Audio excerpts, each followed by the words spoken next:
Welcome to Good Christadelphian Talks. I'm Levi. And I'm Chris. And I'm Brian. Thank you for joining us this week. On this podcast, we select one talk a week to help us get the Bible in our daily newsfeed. We post a new episode at the start of each week with a short intro beforehand to kind of set the stage for the talk you're about to listen to. And now, let's talk more about this week's talk.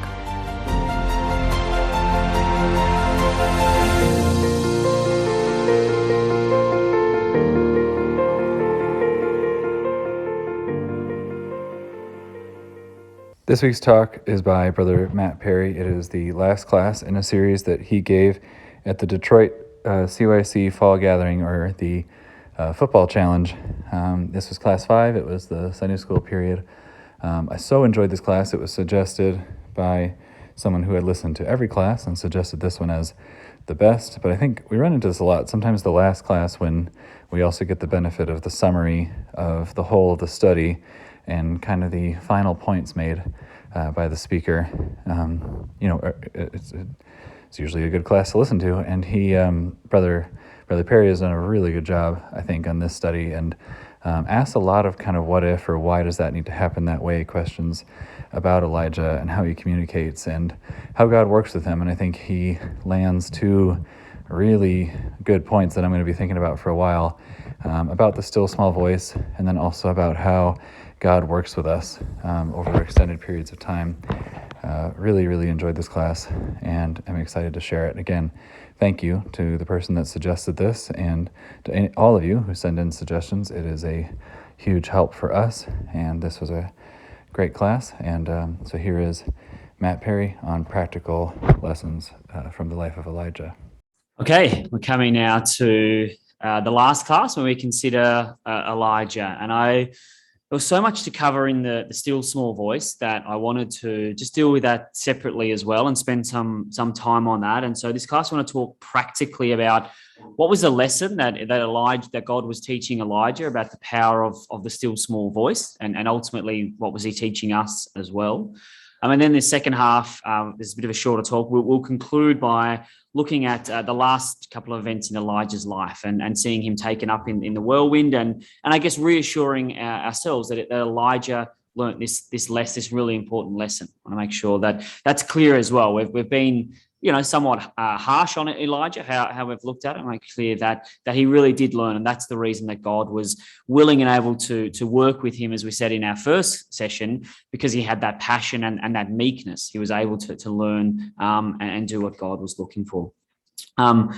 So we saw just before in the exhort, didn't we, that the power of the hurricane and the earthquake and the volcano, and that was contrasted really powerfully with the whispering word, and the record was really clear. Yahweh isn't in those big things. He was in the still small voice. Those big things drove Elijah away. They pushed him to the back of the cave, but it was the still small voice that attracted him forward, him wanting to learn more about God and more about this still small voice. So what does that mean for us today? What can we learn from the still small voice ourselves? And I thought, let's take a look at it from a preaching perspective first, because that was really what Elijah's mission here at this first time was really focused on, preaching and turning the people back. So I think that's the immediate lesson that Elijah learned, and we can consider as well. His greatest triumph, as we talked about, and this first part of his life was really the conversion of the widow and her son. A huge triumph, a really important thing. That in itself is enough for Elijah. Should have been enough for Elijah, but that was his greatest triumph. And how was that brought about? Was it with the fire, with the rain? As we said, probably not even the resurrection. It was spending the time with that family, building a personal relationship with that, caring for somebody. That's what resulted in the conversion of that widow, the highlight of Elijah's life. So when we think about that in our lives, what does that mean? I think it teaches us that the most effective form of preaching we see in Elijah's, we see in the power of the still small voice, is caring and connecting with those around us, building personal relationships, showing people the power of God in our own life. It's not big showy acts. It's not ultimatums. It's not challenges that Elijah did, They attack people's egos. They stop any chance of discussion, don't know. If we come in aggressive or we come in fighting people against what's your belief against my belief, these things push people away. They get their defenses up. Rather, if we come in caring and understanding and looking for an open discussion and showing people how God has affected our lives and the power of the still small voice in our lives. And that means building relationships with people around us. We looked at two types of relationships this weekend. We saw two people that had potential, that God wanted to work with. We talked about Elijah and we talked about Ahab, didn't we? Two people. Now, Elijah kept his conviction. He ensured that his relationships with this widow was positive and it produced fruit. Ahab, on the other hand, got intertwined with the wrong kind of relationship, one that was no good for him. He sold himself to do evil, as we saw. And so when we're building relationships, we're going to talk about it, is important to keep that lesson in our mind. We need to ensure that we are firm in our own faith, that we are in control of that relationship. And if we can be, it's the power of the still small voice that's affecting them, not the other way around. So it's important, yes, to build relationships, but I think it's also important to understand that the power that comes from relationships and understanding that we're forming those and when we're in control of our own faith. But I think Jesus has some great words about this. Come across to Matthew chapter 5. Take a drink, a bit croaky, sorry. So Matthew 5. I want to talk about this, the salt of the earth, which some of you have heard me talk about, but I think this is a really powerful lesson for us when we consider what does it mean about the effect that we have on people around us. So Matthew 5 and verse 13, Jesus has a direct commandment to us. He's talking about disciples and what he wants from his disciples, and so ultimately what he wants from us as well. And there's not too many times when Jesus directly speaks about us or directly speaks about disciples, but here is one of those instances. It's Matthew 5, verse 13, he says, "Ye are the salt of the earth. But if the salt has lost its savour, wherein shall it be salted? It is thenceforth good for nothing, but to be cast out and trodden under foot of men." Jesus says to us, I want you to be the salt of the earth. Now, what does that mean? Well, there's no point worrying about what we use salt for, seasoning food or whatever. What was Jesus meaning by what is salt? What was in his mind? Well, thankfully, we don't have to think about that. We're actually told about that. And I'll put it on here. Luke 12. He actually gives Luke 14. Sorry, he gives two examples of what salt is used for. So it says here, salt thereof is good, but if the salt has lost its savour, wherein shall it be seasoned? It is neither fit for land nor for the dunghill. Men cast it out. He that hath ears, let him hear. So he says there's two purposes for salt. It's good for the land. Now, salt that they got from here was from the Dead Sea. So it was often full of a lot of other minerals that were good for fertilizing and using on the land. Sea salt itself, even today, is actually still used to help grow tomatoes and things like that. So salt has a fertilizing property. It's good for the land. It helps and generates positive things on the earth. But he says here as well that salt is good for the Dunhill.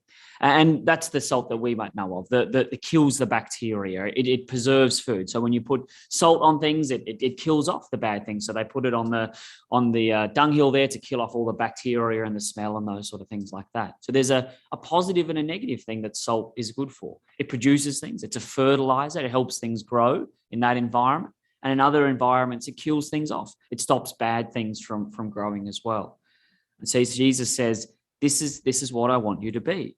But he's very clear. He says, I want you to be the salt of the earth, not the salt of the shelf. Okay, that's the really important thing. Salt is a very powerful element, but only when it comes in contact with the earth. In order for salt to be a fertilizer, it has to be put on the earth. In order for it to kill and to get rid of the bad stuff, it needs to be in contact with the earth. Salt just on the shelf is inanimate. It doesn't do anything. It doesn't have any effect. Salt is very reactive, but only when it's used. So if we are a good disciple, then we need to be in contact with the earth in order for us to make a difference to those around us. So yeah, to kind of make a difference. And that's why Elijah wasn't an effective prophet when he was off in the wilderness by himself. He was totally isolated. He wasn't in contact with people around him. It was amazing. He had a lot of potential, but being there in Gilead, isolated away from people, he wasn't able to be an effective salt and a element for change around him. It wasn't until he became in contact with the Gentile family, till he spent time with them, till he could have an effect on them, till he was right there living with them. Suddenly he could be effective. Suddenly he could be a positive influence on their life and ultimately help them to be converted. And what does salt do when you pour it on the ground as well? Does it sizzle? Does it fire up? Does it do all these amazing things? No, you wouldn't even know that salt was being active. You just pour it on the ground. It isn't a showy element either as well, is it? But it's incredibly effective. Salt is one of the, as we'll see in a minute, was one of the most expensive, valuable minerals in Christ's day. Yet it was nothing. You couldn't tell at all. It wasn't the big showy works. Salt is very effective in contact, working quietly behind the scenes. That's the power of it. Everything that it touches, it is really important and does a lot of work there. And its salt is just by its very being.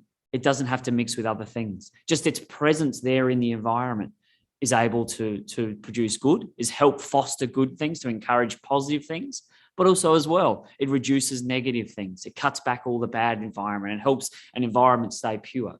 Just us being present in the environment, being a positive example around us to people around our lives has a huge effect. We don't have to be, as we say, we don't have to be showy. We don't have to have all the Bible verses and quotes and do all the seminars and those things. Just being a positive example to our friend group, whether that's in the ecclesia or outside in our school or what have you, we can have that effect to bring positive change or to help reduce a negative environment. It's what Christ is asking us to do, to be that guide and that moral compass to our group. But here as well, we have also, I think, a really important element to salt, and it's the lesson from Ahab as well. You see, Jesus says, if salt at the top there, salt has lost its savor, it's not any good either. If it's lost its taste, then salt is of no good. It's worse than being in the bag, just leaving salt on the shelf. If salt is not salty, then it's not salt at all. It's nothing. It has no opportunity, no potential to do anything. Now, it's an interesting thing. I've never tasted salt and thought, oh, that's not very salty. Is my salt off? Check the use-by date of the salt. That's not how salt works. So what did Jesus mean when he said that salt has lost its savor? Well, it comes back again to how salt was used in those days. As I said, it was incredibly expensive because of its, it could help things last longer, and they didn't have fridges and things like that. So it was an incredibly expensive mineral. So what the traders used to do is mix sand in it or other minerals in there, particularly if it came from the Dead Sea, so that there was less salt in there. So, they could spread out their money, make more money for it. So salt used to get diluted. And suddenly if there's more sand in the bag, if there's more dirt in the bag, suddenly salt loses its effectiveness, becomes diluted with the elements around it. It's not salty anymore because it's not pure salt. It's what Jesus is talking about here, and why this makes such an important lesson for us as well, because we think about with Ahab. It's exactly what happened with him. He became diluted. He became influenced by Jezebel and by the nations around him. He became less and less and less salty each time. There was salt there. God knew it, and he tried to work with him, but he chose instead to put all those other elements in and become less and less effective until he was totally ineffective at changing that environment. Yes, he was in there. He was in that relationship, just like we're talking about. He was in contact, but because he'd allowed himself to be diluted with the things around him, he was no longer an effective salt. He no longer became an effective disciple. And we saw this morning, didn't we, when he came back from the contest on Carmel, was he able to affect change in Jezebel? Was he able to bring all of that momentum and that change and that positiveness that he'd experienced in the ecclesia and bring it into that environment and change it? As we know, he had no effect whatsoever. In fact, it was the opposite. Jezebel had the huge effect on him. And so he was useless. And so Christ here says, if you're watered down, if you're not pure salt, if you're not able to be an effective disciple, then you need to be cast out. You're of no use. It's why we're here, to affect change in the world around us. So that's how I think about from our own life. How can we be salt? How can we be the still small voice in the groups around us? We've said as well, we don't need powerful, showy things. We don't need to be, have all the answers. I just think it's worth as young people and as brothers and sisters think about this week ahead, is think about our own groups. Where's examples for me that I can show the still small voice in my life? I think it suddenly makes it a lot more real. Suddenly we're all on the hook. Before it's, I can't do this. I can't lead a seminar. I can't do this. I don't have pamphlets to give out. But suddenly preaching becomes very real when God's saying to us, or when our Lord is saying to us, what effect are you having on people around you? Are you a positive effect on them, or are you not having any effect on them? That's something to think about for us from a preaching.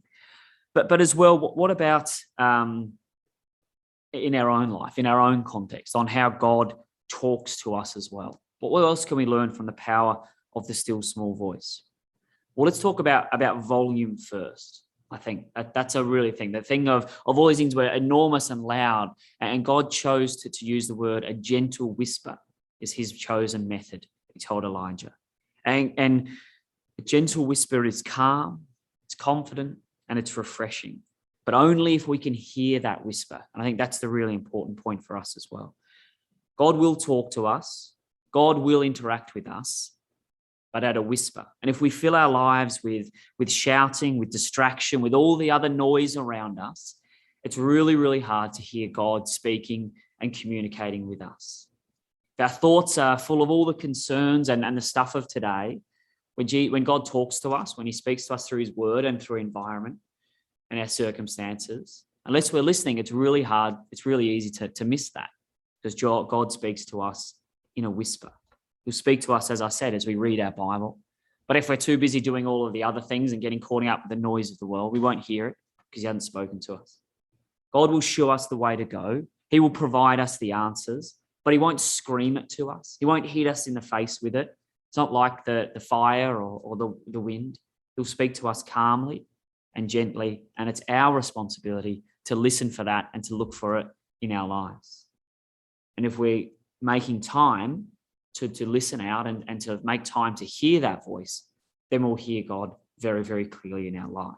I think it's a really important principle that we see time and time again in the Bible. We'll look at some in a second. And to be honest, it's something I'm not very good at, something I've come away from studying this to think about how can I do better at this, to create time and space to allow the whisper to reach me, rather than being on the go, so busy. And none of it is always bad. Like we live in busy ecclesias. True, COVID has helped quiet things down. I think that's one of the blessings that we've had over the last 12, 18 months is time to hear the whisper.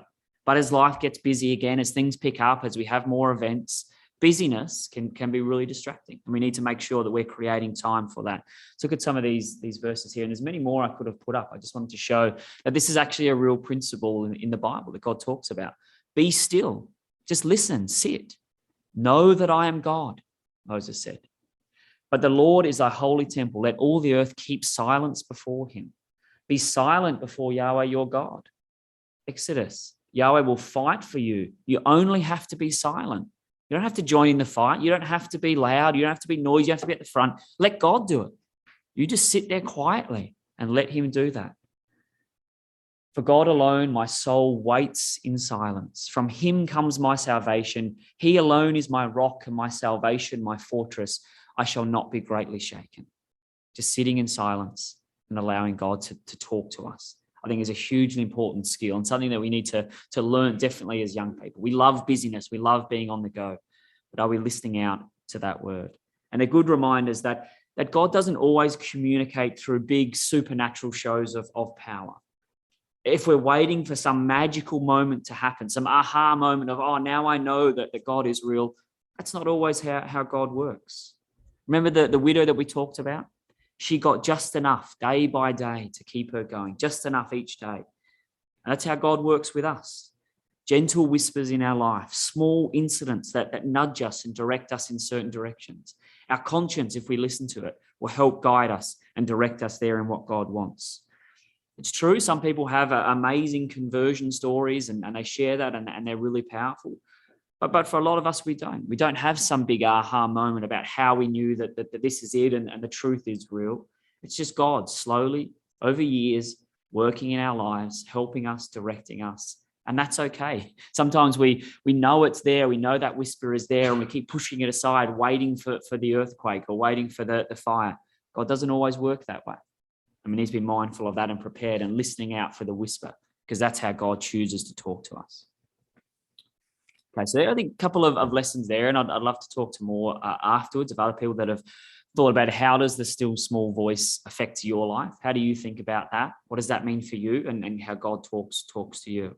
But I want to spend now the rest of our time here just finishing off this story of Elijah and showing what happened next. We can sometimes end at the Mount Horeb there, Mount Sinai, but that's not where the story of Elijah ends. He lives another 10 years after this. And what happened? Did he learn that lesson? Well, let's come across to 1 Kings 19 and look at this. What does Elijah do next? God gave Elijah some very specific commandments on the mountain there of what he wanted him to do. We had that read for us before in 1 Kings 19, verse 15. Yahweh said to him, "Go and return on your way to the wilderness of Damascus, and when you arrive, you should anoint Hazael, the king of Syria. And then go, I want you to anoint Jehu, the son of Nimshi, to be king over Israel. And then I want you to go and anoint Elisha, the son of Shaphat of Abel Melhorah, which you shall appoint the prophet in your place." Okay, so he says there's three things I want you to do. And then what's the reason for those? And those who escaped the sword of Hazael, so Jehu put to death. Those who escaped the sword of Jehu, so Elisha put to death. He tells them about the 7,000 still in the land. So Elijah went there asking God to be a jealous God, to avenge him, to wipe out the people. God responds with three things. He says, I want you to anoint Hazael, who's going to come down and wipe out the people from Syria. I want you to anoint Jehu, who's going to go and wipe out Ahab and Jezebel. And then I want you to anoint another prophet who's going to help and build up the people. Three things that he asked. Now, how would have the old Elijah responded to that? I think it would have been a mixture of delight and possibly fury as well. Why do I say that? Well, I think he would have ran straight away to anoint Hazael, to give him the good news. Right, Elijah went down there to wipe out the people of Israel. And God said, okay, go and anoint this person to wipe this one. Go and anoint this person to kill these people. He would have been straight to the Assyrians. Perfect. Come down, wipe them out, just like I asked of God. Then he would have been off to Jehu, skipping along the way that finally Ahab and Jezebel are going to get what they wanted. That's not what he did he? He completely ignored those two, and he chose the third option. The one where God said, I want you to anoint another prophet that's actually going to replace you and is going to work with the people. That's the one that Elijah went and chose to do straight away. And I think that's a really interesting change in the Elijah that we've seen, and the Elijah that the way he looks at things. This is now a man, I think I said it, that is such a powerful example for us, because Elijah was willing to learn from his mistakes. He was passionate, he was dedicated, but he was meek. And he quickly pivoted here at this time and was prepared to do what God wanted. He still struggled with it, and we'll see that later on. It's not like it was a switch that he could just flick and turn off and be a totally different person. That's not how life works. But he was prepared to at least start and work on that side of him. And so he goes and does the exact opposite. And we'll see that verse 19. So he departed thence and found Elisha, the son of Shaphat, who was plowing with 12 yoke of oxen, and him with the 12. And Elijah passed by and cast his mantle on him. And he left the oxen and ran after Elijah and said, let me, I pray thee, kiss my father and my mother, and then I will follow you. And he said, go unto him, go back. I said unto him, go back, for what have I done to thee? And so here's the interesting thing. This not only is Elijah gone off to anoint someone else, it's someone that is the complete opposite and contrast to him. And we know that that's something Elijah struggles with. Unless people are like Elijah, unless they think like him and act like him, he almost dismisses him. But here's someone who's the complete opposite, and he's prepared to and willing to try to work with him. Just think about their appearances. We talked about it on our class, wasn't it? That Elijah was known as the Lord of the Hair, this big, hairy, gruff, unapproachable man. You probably remember the story of Elisha when the people made fun of him for being bald. So here, just physically, these two men are totally different.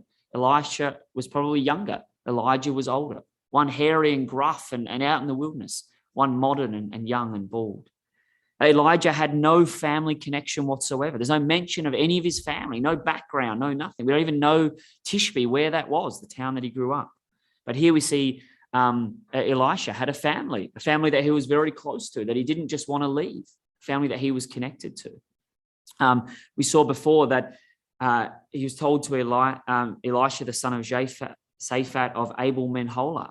So Elisha lives in this area. What does Abel Menholah mean? It means that the meadow of dancing. So it's this beautiful, lush, green, amazing place. If you're calling it the meadow of dancing, we see there that he's plowing with 12 oxen. So it's obviously very fruitful and lots of opportunity. Contrast that to Elijah, a man that chose to live out in the wilderness, in the desert by himself. Everything is a contrast here. Even the fact that Elisha had 12 oxen, shows he was incredibly, his family was very wealthy. They had resources. They had land to produce that. And not only that he had them there, he was working with 12 oxen. We talked about 12 this whole weekend, the tribe. And what's he doing? Is he berating the oxen? Is he throwing fireballs at them and screaming at them? No, he's there. He's working with them. He's in the middle of the oxen. He's directing them and guiding them and working with them. The exact opposite of Elijah. So there's so many contrasts between these people. And as well, Elisha understands people, not only in this parable of working with oxen, but he knows he can't just leave his family. He can't just walk out in the middle of the field and just leave them. No idea when he'll be back or where he's gone. He understands that that's not an appropriate way to treat your family. I want to go back. I want to say goodbye to them. I want to tell them what I'm doing and involve them in this. He understands how to work and communicate and talk to people. He wants to make sure they're okay. This is a completely different contrast to Elijah. And notice Elijah's reply here when Elisha asks that. He says, go back. What have I done to thee? And it's a strange one. And I think it shows us that Elijah is struggling a little bit with this change. There's been a lot written about what did Elijah actually mean by this phrase? What does it mean? Why did he say it like that? And I think the fact that there's no clear explanation and so many people wonder about what he said is actually the point. I mean, we don't really understand. He's still struggling with communication. I mean, he walks up to this person, he drops his mantle on it and then just keeps walking. Elisha had to run up to him to sort of ask him to stop and that he would have been out of the gate if he'd give it another minute or two. Like, how is that communication? What does that mean? And so he says, well, what have I done to you? It's sort of almost dismissive. It's not, hey, I want you to be the next prophet. God, I've just come from God. He's anointed you. This is amazing. Congratulations. I'm really excited for you. This is what we're going to do. It's all about the still small voice now. Let's get in and do it. Could have been another way that Elijah did it instead of just throwing his cloak at him and keep walking. So he's struggling still with this. And I think, as I said, that's important. That's important for us to acknowledge. Because it's unrealistic that you would have a man like Elijah, his whole life is one way, and then suddenly he has a vision and that's it. He turns and he's totally healed or fixed. That's not how life works. We learn, over time, God works with us. The power of the still small voice works over it and struggles. And we change over time. We try and be better over time. It's like our point. We don't wait for a big, ball of fire to come out to be converted. These things take time. It's a lifelong journey that we're on. We're going to have good and we're going to have bad days, and that's okay. As long as we keep getting back up and we keep focusing, we keep trying to do that, rather than Elijah who has a bad day and is down for the count and wants to stay down. That's not realistic. So there's this beautiful quote that I think is worth reminding us here. Proverbs 2, verse 49. The righteous falls 7 times and rises again, but the wicked stumbles in times of calamity. So what's the difference between a righteous person and a wicked person? Is it that the righteous person never falls over? Is that what makes us righteous? The fact that we're perfect and we do everything right? No, both parties stumble, both parties fall, both parties struggle. The difference is the righteous keeps getting back up again. That's the difference between the righteous and the wicked. We keep getting back up. Okay, and I want this to be a key personality trait of Elijah when we think about him. He wasn't perfect. He had issues. He struggled, but he learned to keep getting back up. He learned to keep trying to save people, to keep trying to be a better version of himself, to be the best servant of God that he could be. And that's the really important thing. And we'll see this time as we go through here, how he has changed and he's working on changing as well. So if we come back to Elijah here, verse 21, I don't think Elisha's comment here as well is a lack of motivation or commitment to what he's doing. I think Elijah is telling him off for that. Verse 21, he returns back. He takes a yoke of oxen and slew them and boiled their flesh and the instruments all the wood there, and he gave it to the people, and then arose and he went after Elijah. And what did he do? He ministered unto him. And so firstly, he burns the instruments. They're part of the sacrifice. So I think this is 100% commitment from Elisha, that he can't go back. There's nothing to go back to anymore. Going back and saying goodbye to his family is not weakness. It's not showing that he isn't committed. He's gone back. He's said goodbye. He's burnt his old way of life. He's 100% committed. I can't go back. He's burnt the boats, as they say, and he's now going to. And what's he going to do? And we have this familiar word in the life of Elijah as well. He ministered unto Elijah. First the ravens, then the widow, then the angel, and now we have Elisha ministering and caring. Once again, God has provided for Elijah and ensured that he has someone there to help him and to sustain him. This time not physically with food, but this time with the support that Elijah needs to spiritually minister and develop and help and be with him here. And we made this point and we keep making it right along. This is not the story of national conversion. This is not the story of Elijah, the successful prophet. This is the story of the individual development of a single man, a man of passion and dedication that needed some instruction and some spiritual development. And the amazing thing, hopefully we've seen, God willing, this weekend, is the huge lengths that God went to help and to minister and to develop Elijah. He answered his prayer. He sent the ravens. He sent the widow. He sent Obadiah. He sent an angel. And now he sends Elisha as well, as we said, this time to comfort and help. And I think the irony in all of this is would Elijah have spent this much effort on himself? He would have written off that old Elijah long ago. But that's not the loving and graceful God that we have. When James tells us that Elijah was a man just like that, doesn't that mean that God is prepared to do the same for us? That it keeps coming, it's our Father's good pleasure to give us the kingdom. He doesn't want any of us to perish. He's that same long-suffering one, that same long-suffering he had with Elijah. Elijah kept making mistakes. He kept choosing the wrong. He kept trying to model his life on Moses and getting it totally wrong, not understanding Moses at all. But did God just brush him off? No, he kept working with him, kept ministering with him. And of course, it's exactly the same with us. If God will do this for Elijah, then God will do it for me. We say, well, I'm not a prophet. I'm not as good as Elijah. I've done worse than Elijah. Well, really? We've seen Elijah this weekend. He wasn't perfect. God will work with those people. We saw this morning, even if there's a tiny spark left. He paused that prophet's ministry for 2 years just so he could convert one little Gentile woman. Ahab, who was actively killing the prophets, God only stopped working in Ahab's life when he finally turned back and wouldn't have anything left for God. Elijah, a man that begged and prayed for God to kill his own people, was so self-absorbed that he couldn't see all the other believers out there. I only am left. God, I'm the only chance you've got, God. This is Elijah. He wanted him to kill all these 7,000 people. So when we say, I'm not Elijah, really? Have we done as bad things as these people? We know the other examples of Paul and Saul and what he did. People, God is willing to work with us. Absolutely. God worked with Elijah, a man that had crippling mental health issues, a man that was socially awkward and difficult, that couldn't relate to people, that was always left out and isolated.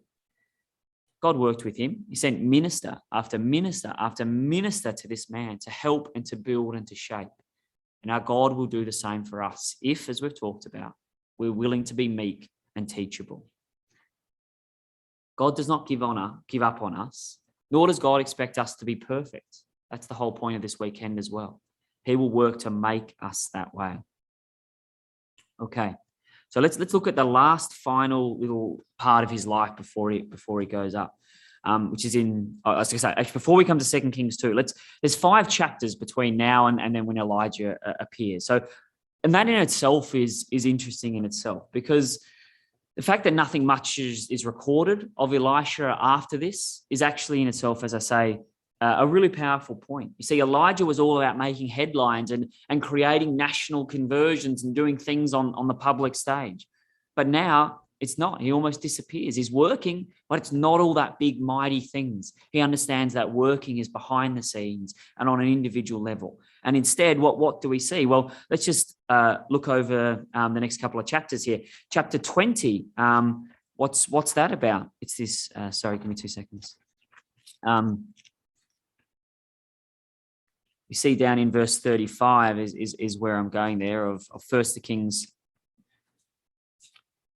20, verse 35. We have this random story, but verse 35. Now the men did diligently observe whether anything would come, and did hastily catch him. They said, thy brother Ben-Hadad.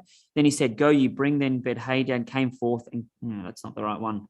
Sorry, I'm reading the wrong one. 35. A certain man of the sons of the prophet, should I say, said unto him from his neighbor in the word of Yahweh, smite me, I pray thee. And the man refused to smite him. So suddenly we have a man of the sons of the prophet is able to do work and able to step up and do that. What's the next chapter? Chapter 21, we probably know is Ahab and Naboth's vineyard. So suddenly there's a man, Naboth, who's faithful, that believed in the promises and the traditions of God, that was prepared to deny the king and say, no, I'm not going to. This is my inheritance. I believe in God more than the king. When we go on to chapter 22, if we look at verse 7 and 8 here, what do we have? And then Jehoshaphat said to them, is there not here a prophet of Yahweh besides these who we might inquire? And the king of Israel said unto Jehoshaphat, there is yet one man, Micaiah, the son of Immer, by whom we have endured of the Lord, but I hate him. He doth not prophesy good concerning me, but evil. So he said, suddenly there's another prophet here that talks to the king, and he's standing up to the king and he's able to prophesy. So all of a sudden we have these faithful people appearing out of the woodwork, doing all this other work. These people were here. They just didn't suddenly appear. They've been here the whole time. But now Elijah is able to see them, and they're able to step up and do their work. They're coming forth. And I think that's why we have this gap before we come back to Elijah, to show that there were all these people here. But come across now to 2 Kings chapter 2. And we'll look at this last day in Elijah's life. We see verse 21. And it came to pass that, verse 1 of chapter 2. And it came to pass when Yahweh would take up Elijah into heaven by a whirlwind, that Elijah went with Elisha from Gilgal. Now, we don't have time to go through all the specifics here. I just want to pull out a couple of sort of key points to show how Elijah has changed over this period.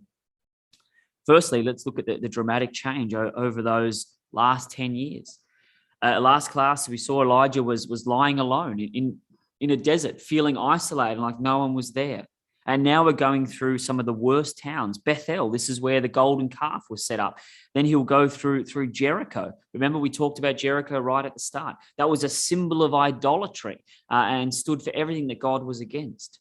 But all of a sudden, there's these faithful people. You can't move for prophets in this final chapter. They're everywhere. They're following him around. You can't get away from them. So much growth has occurred in these last 10 years. And once again, he just picks towns that are traditionally bad. Suddenly there's prophets there. Imagine the good towns. How many prophets, how many faithful people were there?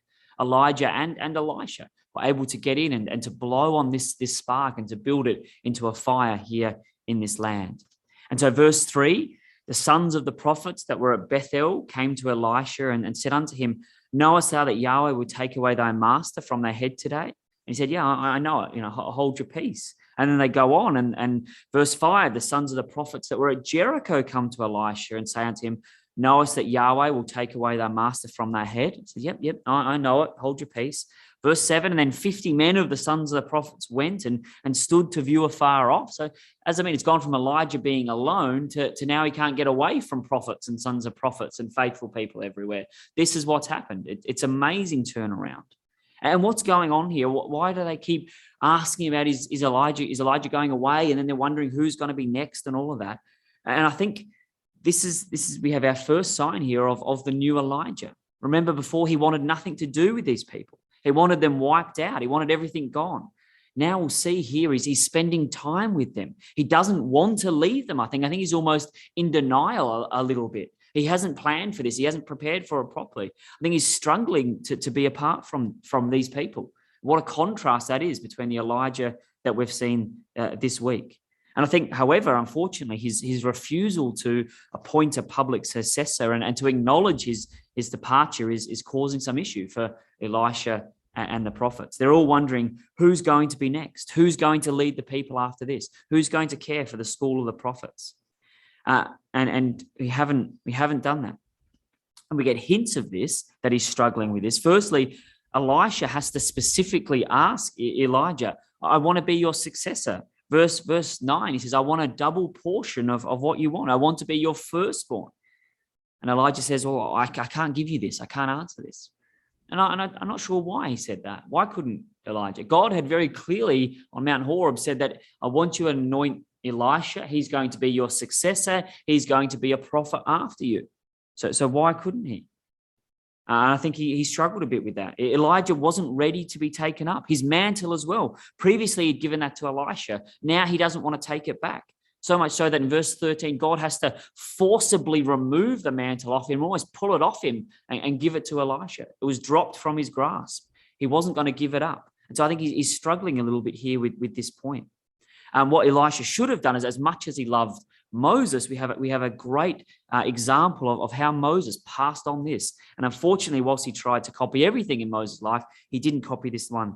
Numbers 27 shows us how or what God was looking for with this transfer of power. If we come to Numbers 27, we see how it was handled between Joshua and Moses.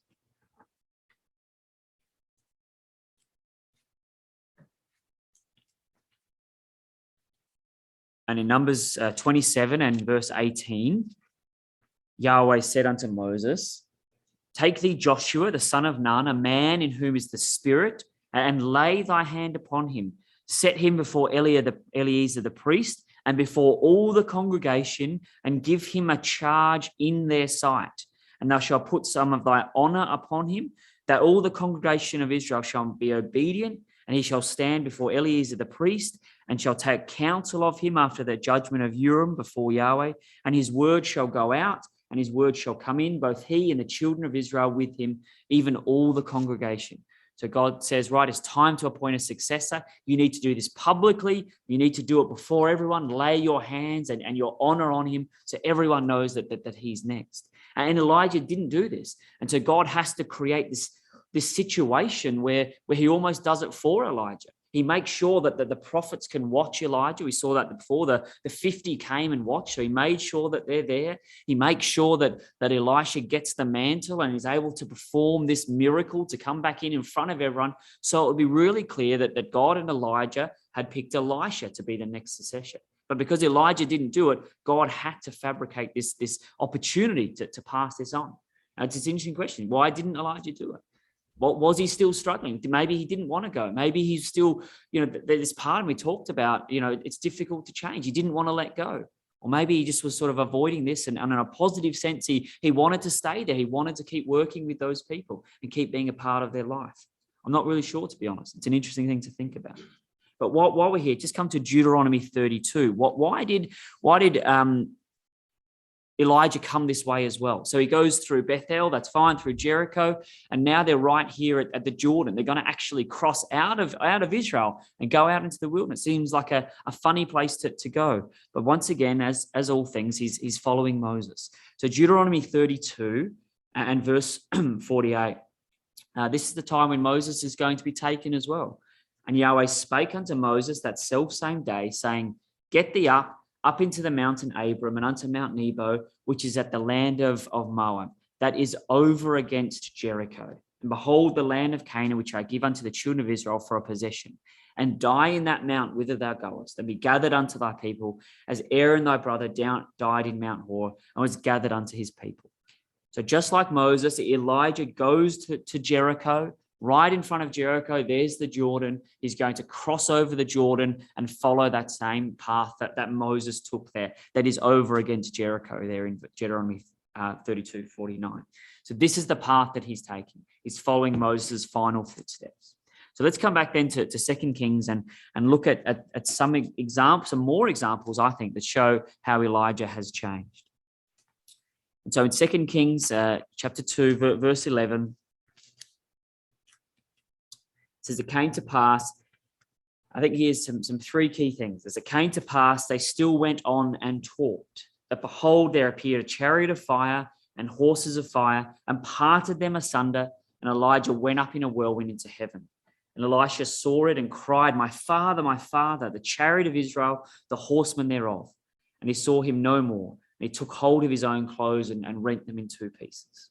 And I think this really highlights a lot of change in his life. And why do I say that? I think there's three key elements here. Remember that the Elijah that we considered at the start of the weekend, the very first class, the rough, insensitive man. We looked at some of the things that he said, very insensitive. The translators had to put italics into half of it to try and at least make sense of what he was saying. He was dismissive and cold and abrupt. He only said a handful of words in his old ministry. But here, what is he doing now? It came to pass that they went on and talked. So here he is, standing next to Elisha, a man completely the opposite to him. And they're walking and talking. And the Hebrews in the continual sense, they walked and talked and walked. And it seems like he went for a while. He was talking and discussing and educating and teaching. This is the totally different to the man Elijah that we saw on that first time. And it seemed like he talked for quite some time. A man totally different is in deep discussion with this man and connecting with him. The power of the still small voice is using his voice. So much so that they're talking that God has to send a chariot and a horse to separate these two, right? Elijah, we sometimes forget, Elijah didn't go up in the chariot. That's not what took him up. It was the whirlwind that took him up. Why was the chariot there? Doesn't make sense. The only reason I think the chariot came is to separate these two for a minute or two so that God could take Elijah. He was there. He wanted to connect. He wanted to stay. But God had to force them apart. So that's enough, Elijah. Stop talking. Like, that's the opposite. I don't think anyone's ever said those words to Elijah in his life. You need to stop. We need to go. And he needed to force that mantle off him to pass it on. So here they are in deep discussion. He doesn't want to leave him. He wants to be there. He wants to spend those last few seconds with Elijah. And then finally, how did people view Elijah? He wasn't the Lord of the hair. He wasn't this dismissive man that people were feared to approach unto, that Obadiah sort of trembled when he spoke to him. What does Elisha say? He says, you're my father, my father, my father. That's how people saw Elijah now. He was a father figure in the nation. He helped and he encouraged. Paul says, though we have thousands of instructors, we don't have many fathers. A father is something totally different from a prophet, from an explainer, from a teacher. A father is a man that cares, that understands, that mentors, that shows people the way, that protects. This is the man Elijah now. He's considered a father. We've gone from being a prophet to a father. And this is now someone that God can work with. And we think about, we won't turn it up as well, but this is how God now looks at Elijah. It's almost like the first half of this section is forgotten. There's the incident you may remember with Jesus where the disciples say, let us send down fire from heaven and destroy these people. And Jesus says, that's not the spirit of Elijah. You don't understand the spirit of Elijah. The spirit of Elijah wants to save. And what's powerful about that is the spirit of Elijah. The spirit of Elijah at the start of the weekend was to send down fire from heaven. But now that he's changed, God's completely forgotten about that old Elijah. That's no longer Elijah. That's not how God views Elijah. The spirit of Elijah, as far as God is concerned, is all about saving and helping and wanting to do these things. He's forgiven that side. He's completely forgotten about it. When we talk about the spirit of Elijah in God's perspective, it's all about a father and a man that wants to save. And he's there coming to save. Come across to Malachi chapter 4, our last sort of verse here. The final thing that shows the real change in this man.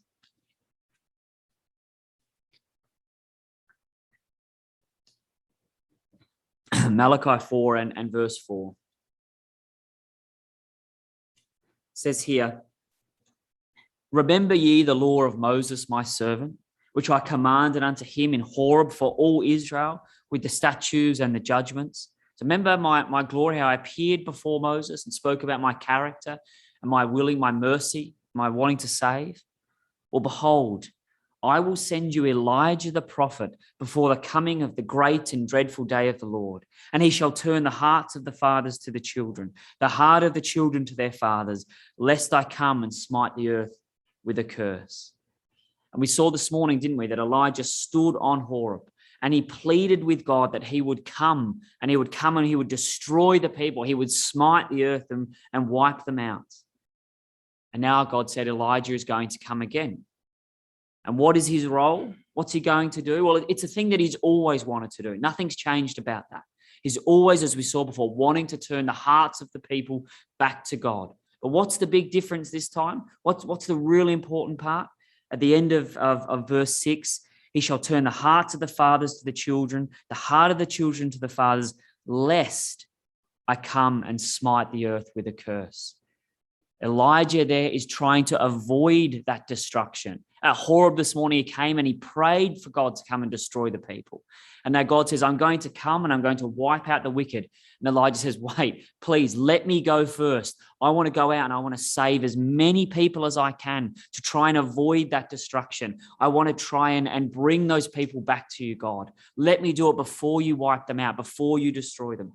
We see this huge change in this man now. This desire to save, this desire to go out and work with people and bring them back to God, lest he destroys them.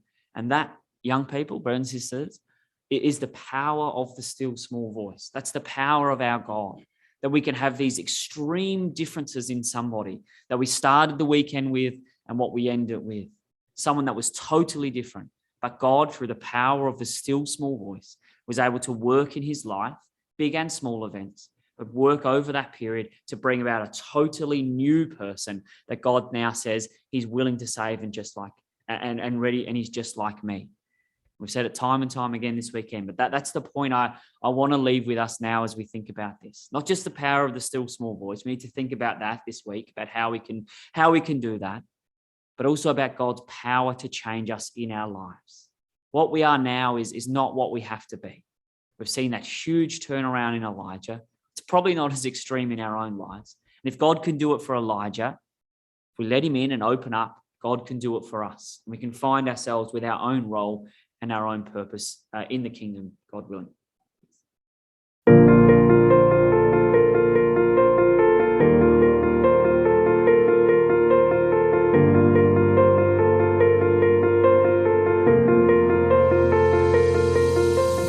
Thank you for listening to the Good Christadelphian Talks podcast. We hope this talk helped you in your walk. If you would like to hear more, please subscribe for new episodes and leave a review in Apple Podcast or whichever service you are using to help more people find the show when they search for it.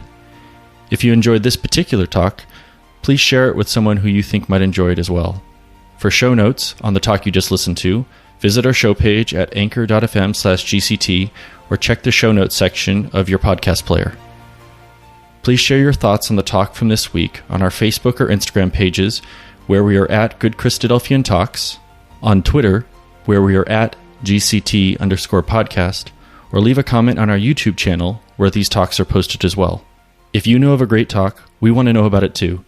Send a suggestion to our email at goodchristadelphiantalks@gmail.com, or message us on any of our social media accounts.